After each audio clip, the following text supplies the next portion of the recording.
Hey guys, it's Hannah and I'm with my husband Trevor, and we are doing the 2017 Book Awards. I saw Bookadoodles do this and I will leave a link down below. I did tweak one question because it didn't really pertain to me, so I tweaked that, but I will leave her video down below and go check it out if you'd like. I thought I would invite Trevor to do this with me. I thought it would be fun since he is a reader as well, and that way you guys get a little bit different book selections too, since he does read quite a bit more science fiction fantasy than I do. So let's get on into the video. So for the first category, it is best standalone. Do you want to go first? I don't care, either way. Alright. Well, this one was easy for me because I read one standalone. So, Armada by Ernest Cline, and it's also an autographed edition, so, you know, booyah. This book is about alien invaders who are coming to attack the Earth, but they take on the likings of old 80s style video games. So, like, the alien ships look like the ships from the game Armada, which has been around for years and years. And the main character, without spoilers, has to help avoid catastrophe. You know? Ernest Cline also wrote Ready Player One as well, which is also really big and coming out to be a movie soon. Nothing on this one. This was still a really good book, but Ready Player One was fantastic. What'd you rate that one? Probably, oh yeah, probably 4. He doesn't do ratings. Apparently that's going to be a New Year's resolution. Rate my books. So for my best standalone, I chose, I don't even know if you remember me reading this because I did this during Booktubeathon. Or no, Dewey's 24-hour readathon. Yeah, probably not. Probably not. Oh, was that the one you started and attempted to finish? No, this one I completely read.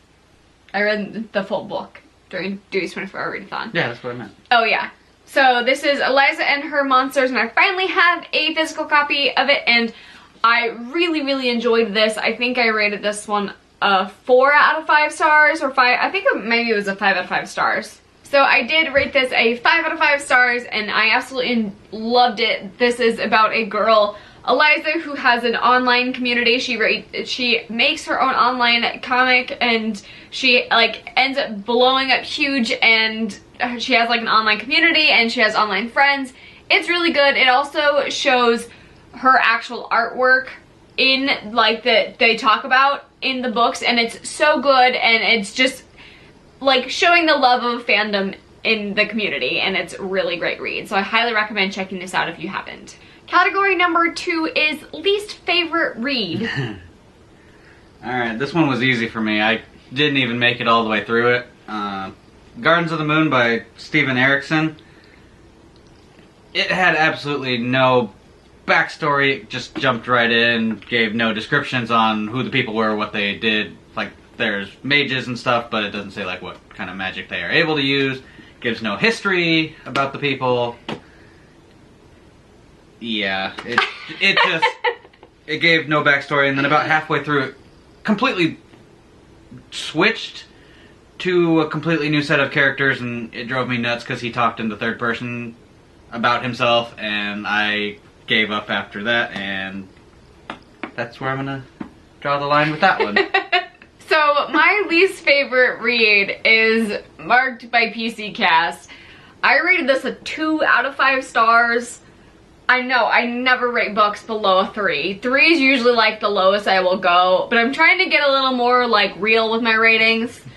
This was a 2 out of 5 stars, and that's kind of controversial because this has got quite a big following, but it just was not good. Guys, like, I don't know, I'm sorry if you guys love this series, and good for you if you found something out of this, but this was not good. There's foul language that was so unnecessary. There was just immature language in this as well. It was not good. I have a review video if you want to see it more. I'll link it down below. I think I remember you ranting about that while you were reading it. Yeah. You didn't even want to finish that one. No. You did. No, I pushed myself. The third category in this video is shortest read, and I personally, like, I read this, but I was telling him that he was kind of cheating for using Oh, come on. So. I did this one because I had 5 books that all tied for 112 pages, because apparently Deadpool just loves 112 pages. So, my shortest is 40 pages with The Secret Empire. It's numbered 0, but it's a kind of like a parallel universe where Captain America actually is a secret Hydra agent. So I really like the spin on it. It was a really cool story, and honestly, I would really like to find the rest of the actual series. Yeah, the series. So I tried to keep it non-graphic novel. I was trying to keep it like as a book. So I chose LMNOP, and I'm not sure how many pages are actually in this one. 208 is in this one. And this one is about a town that, if I'm remembering correctly, a town that there's like this statue that has this saying, it's like the small brown fox jumped over the lazy dog. It's the one that, it's the sentence that uses every single letter in the alphabet, and that is put on the statue. And as the letters fall off the statue, they've taken it that is a sign from the gods that you should no longer use this sentence in your language, in any of your words. So if you are found to be using a word or word that, like, say when the letter A falls off, if you use a word or a sentence or anything like you've written or spoke with the letter A, you have like 3 strikes and then you are exiled out of the town. And it's very interesting. It's definitely not like a book that I've ever read. So I rated this one a 3 out of 5 stars. It was a very quick and an interesting read, and I really like the format that they do it, because they do it in a mixture of like storytelling and also like through the letters that they've sent each other. So it's a really cool format. So if that sounds interesting to you, I'd recommend checking it out. Number 4 is The Longest Read. Yes, I know. He reads a lot longer books than I do. He likes big chunkers. Alright, so my longest book is this bad boy, Oathbringer, which was 1,243 pages. I absolutely love this series. I actually just happened to stumble upon it at the library a couple years ago, and I have read it probably each book. Well, aside from this one, I'm on my second read already with it. I've read each of them probably 4 or 5 times since I stumbled across it. He doesn't discover a lot of new books. He reads the old ones over and over. I don't get out much, let's be real. But yeah, absolute favorite series. Love every single book. Book 4 needs to be here right now. So, my longest read is one that we've actually read together, but it is Order of the Phoenix. This is 870 pages, I think. Noob. Oh, shush. So it is 870. 870 pages, 5 out of 5 stars. Well, yeah. Of course, it's Harry Potter. Everybody knows what Harry Potter is about. So, number 5 on our list is Most Disappointing Ending. I need Runaways Volume 1. That's your most disappointing ending? With Alex and how he turns out and then it... No spoilers. He does something stupid and then it just ends. And I did not like the ending. Honestly, according to Goodreads, I apparently read Volume 2, but I have no recollection of it. I was flipping through it. But with how this one just ended, and I didn't like it. I hated the ending. I will continue to read. I'll probably reread Volume 2. So, we didn't tell... So ashamed of you right now. Yeah, what else is new? So, we didn't tell each other what our answers were for this category, hence my reaction. Ugh. Ugh, I can't even with you right now. Okay. He just... He pissed me off, and then it just was like, sham bam, you're done. And then it ended. Moving on.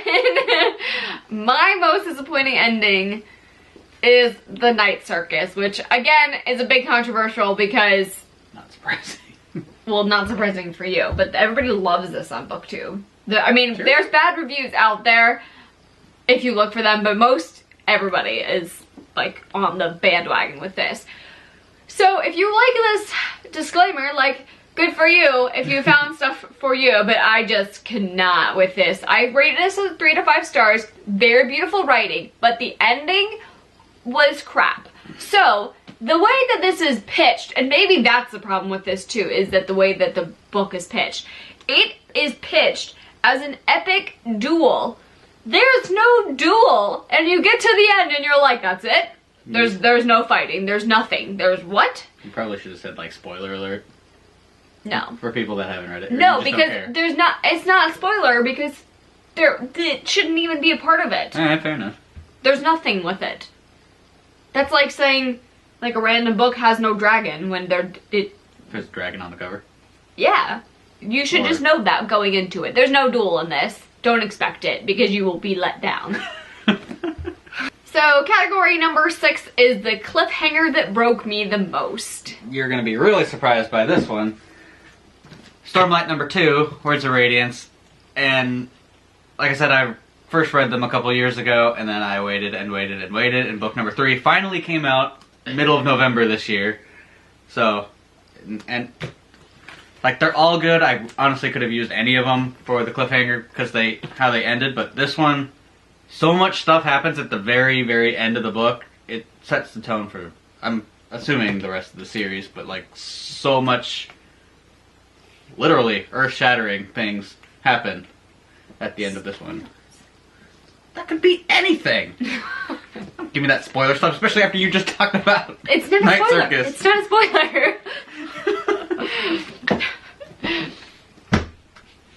Can you guys tell that Brandon Sanderson is his favorite all-time author? Does Brandon Sanderson... Brandon who? Yeah. Does Brandon Sanderson beat out J.K. Rowling?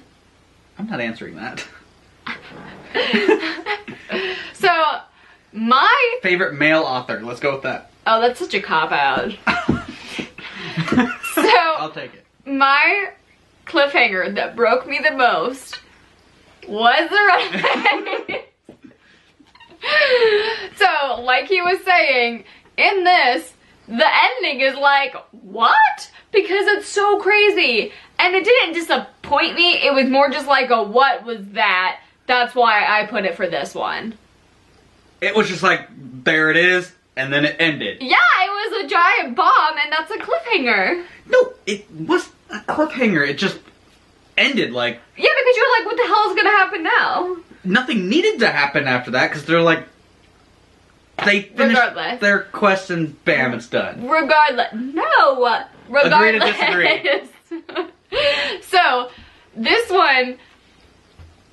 I will admit the second volume has some problems, but... Rainbow Rowell is revamping the series, which I am hecka excited for because it's gonna be awesome. Yes, hecka.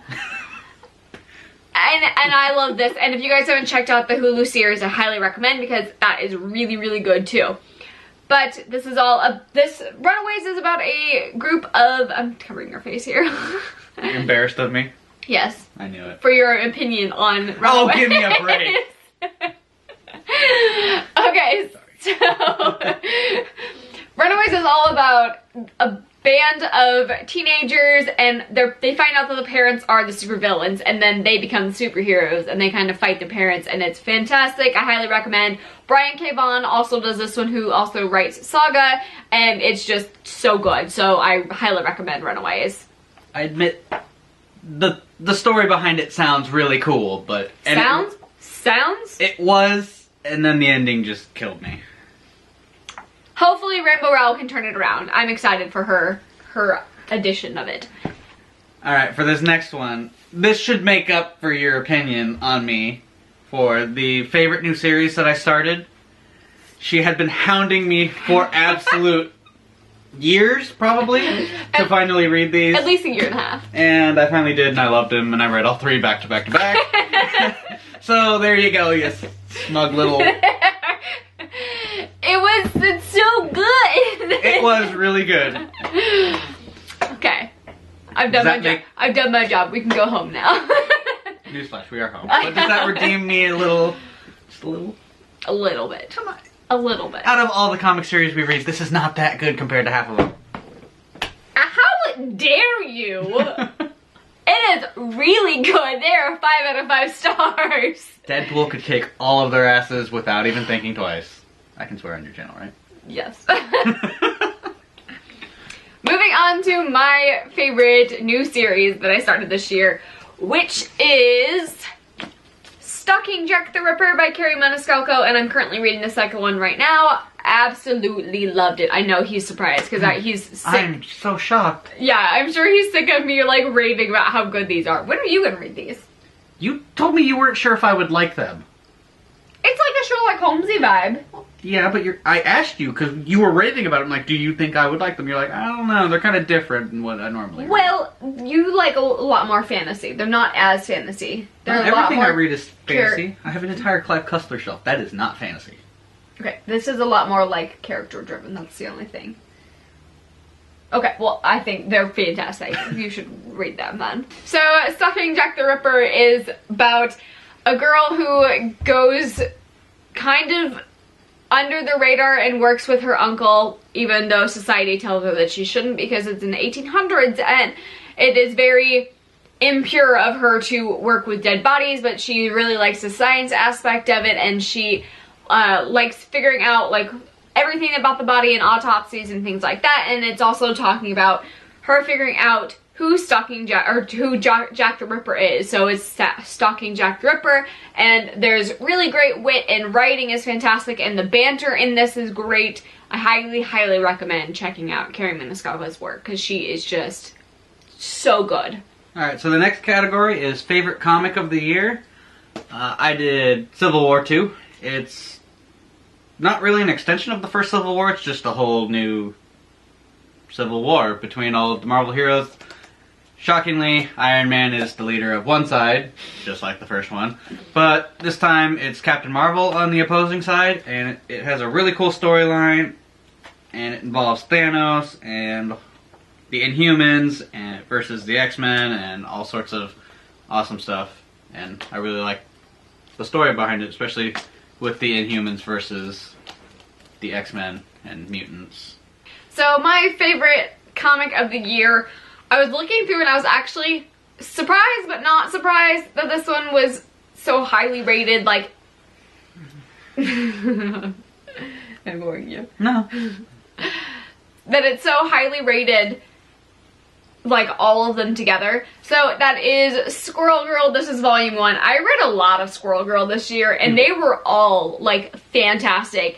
I think Squirrel Girl is a really awesome character that I was very hesitant before I read anything by her because I was like, she sounds stupid. She's a squirrel. I was trying to explain to her who Squirrel Girl was and like everything that Squirrel Girl has accomplished, because like she has single-handedly defeated Thanos, Galactus, Doctor Doom, single-handedly, and she didn't believe me.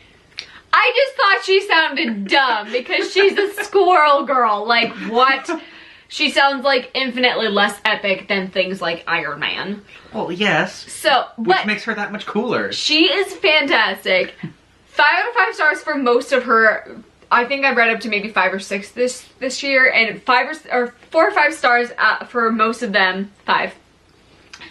And she, I think, is just like great role model. The humor in here is a little bit dry, which is fun for me, and she just, I think, is a really great role model for girls because she like amps up like science in for females and people going into computer science and things like that, which I really liked that it was championing that. And it also like gives you fun like nerdy facts in here too. And what I really think that's interesting about this story is that in these graphic novels, there's also like commentary on the bottom pages, and I really like that part. Is a little bit of a fourth wall breaking in this, so I highly recommend checking out Squirrel Girl if you haven't as well. Next up on the list is favorite comic art of the year, and that is Snot Girl for me. I didn't care for the storyline. I didn't get it because people were raving about this, and I'm still not like super thrilled by the storyline, but the artwork just kills me because it's so beautiful. I loved like how gorgeous it is on the inside, and like it's so well done, and I really like the art style, and so I have to give it to this. It's Lisa Hung, I believe, is the illustrator, yeah. Mine was Saga. I've always loved the art style in Saga. I think it's really cool art style, very nicely done, and very, very creative. I agree, it's very creative. Next up on our list is The Most Bizarre Read. And for me, this is Worlds of Ink and Shadow by Leanna Coakley. This was a weird book, and I was not expecting it to be this weird. This is all about the Bronte siblings, and I went into it knowing that, but it turned into like magical realism in it, and then it took me like, I was expecting more of a realistic story, and then it was like they could jump into their writing and explore the worlds that they were writing, and it was very interesting. But if I would have known that when I went into it, it would have been a lot more captivating. But because I was expecting it to be more real, I was really surprised that I went into it and then this was happening. I think I rated this one like a 3 out of 5 stars. Alright, you're gonna be really surprised about this one. It's another Brandon Sanderson one. I actually read this one on audiobook, but it is a part of this Arcanum Unbounded. It's a huge collection of short stories, and it's really cool. It shows how all of Brandon Sanderson's books in his universe connect with each other in the most subtle ways that you wouldn't really pick up on unless you realize that they were all in the same universe. But this one is called The Emperor's Soul. It's about a girl who is actually in jail for forging really weird, like, you can forge the soul on any inanimate object, but you have to be very specific, you have to be very intricate and detailed. Like, vases have souls, like, beds have souls. Like, she's imprisoned, and the Emperor is very ill, and he might pass away, or he's in a coma, I don't really remember, but she gets imprisoned for forgery, and she's supposedly the best forger, and the Emperor's, I don't know, priests or his council or whatever recruit her for her freedom to forge his soul to bring back their Emperor. Like, she has to figure out every little detail from his childhood, his family history that no one knows about, that kind of thing. And really cool aspect is she turns this dingy little cell, because she's a forger, she rewrites like the soul of the cell to be like this, it's like the inside of a palace. Very like cool. She has like the painted windows, this really nice bed, a fireplace, really nice tables, because she just rewrites the soul. That sounds awesome. Yeah, it's really cool, but it was really weird. It took me a little to get into it, but it was a really cool book, but very, very weird. So for the best audiobook experience, which is our next category, I was looking through and I was debating doing Jim Dale his Harry Potter books Jim Dale narrates. And I was highly considering it until I came across this, and I absolutely had to mention this one. This is, I will pop a picture up here, Talking as Fast as I Can by Lauren Graham. Lauren Graham is Lorelai from Gilmore Girls. She talks all about her experience on different shows, of her growing up as an actress, of her life on Gilmore Girls, and also of her life shooting the last 4 episodes of A Year in a Life, or Year in Our Life, whatever the most recent Gilmore Girls story is that's released. It was so good. It makes me really want the actual physical book and own the audiobook, because I just rented the audiobook out of the library. It was so good.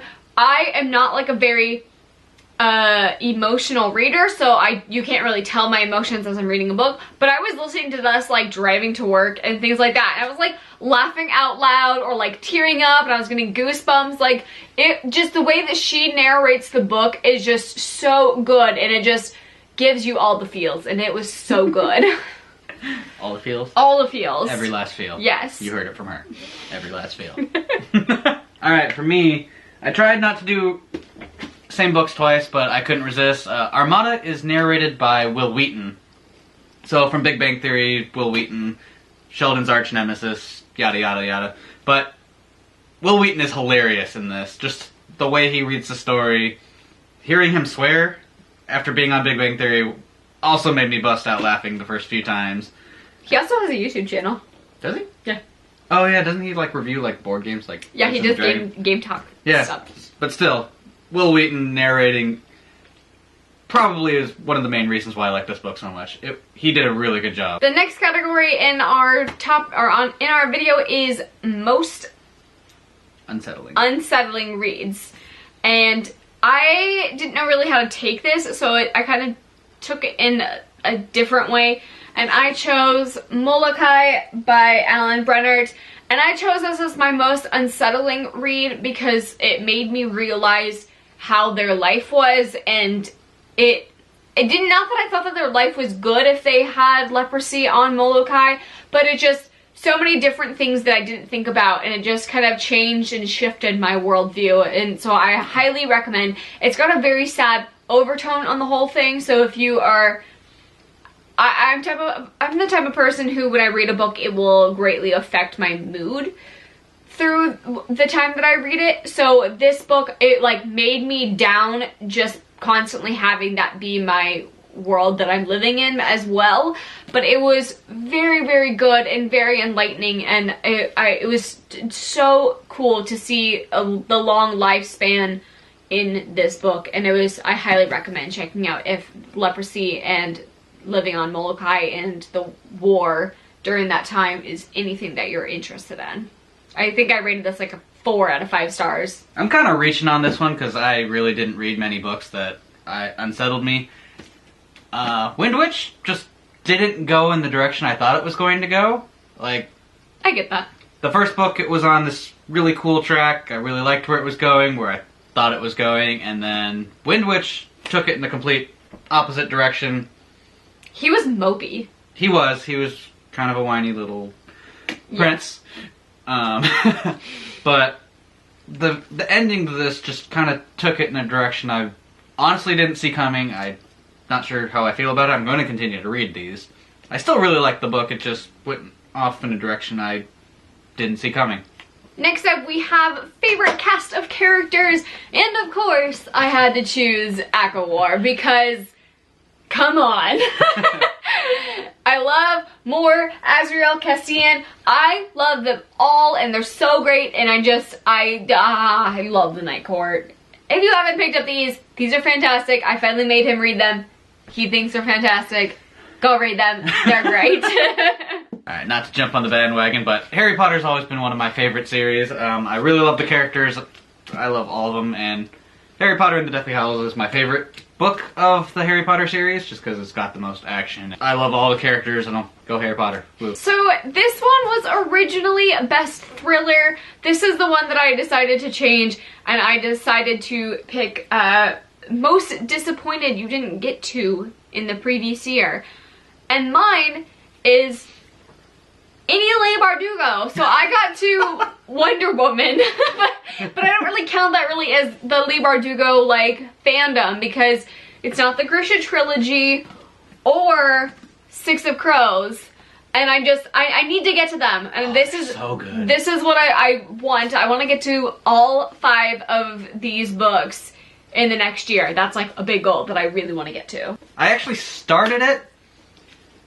This is Magnus Chase and the Gods of Asgard. It's a really good book. I started it, but then Oathbringer came out, and I got distracted, but I will finish it. I will finish it. Hopefully this month. The next question is best relationship / friendship, and I decided to do this as a friendship, and I chose Gansey and Adam and Ronan from The Raven Boys by Maggie Stiefvater.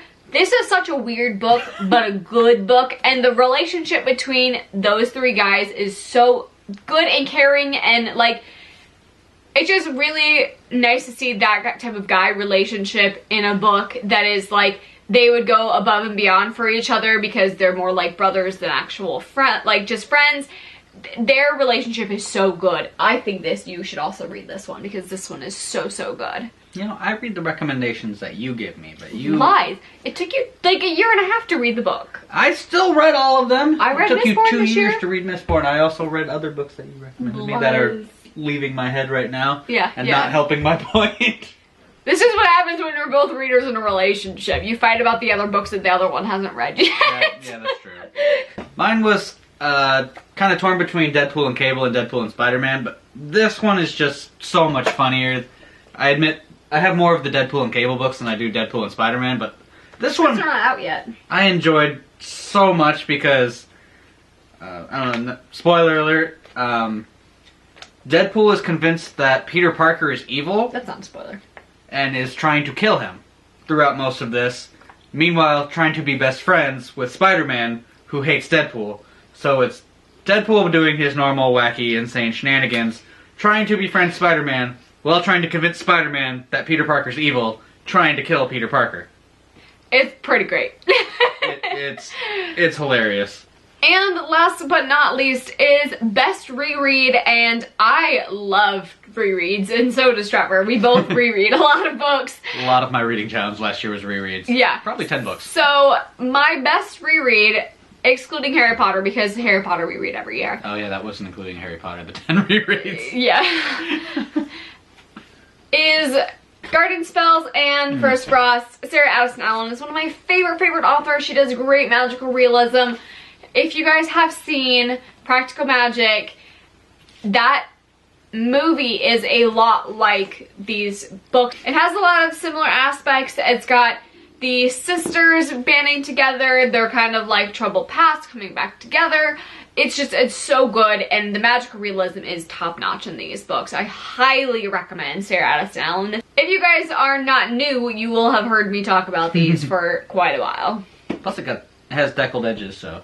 yeah. That's also another bonus. Yeah. I doubt you'll be able to tell. You're going to be really surprised about this one. Let me guess, Brandon Sanderson. It is, and that's the first book, because the first book of the series is always going to be my favorite. This sets the whole tone for the entire series, at least the entire groundwork for the world. Plus, this one is personally autographed to me from Brandon Sanderson with one of my favorite quotes that someone awesome got me. Anniversary or Christmas? Anniversary. They're so close together that... words are where most change begins, and he signed it to me, and this is probably one of my most prized possessions, so I have to show it off. Plus, it's one of my favorite rereads.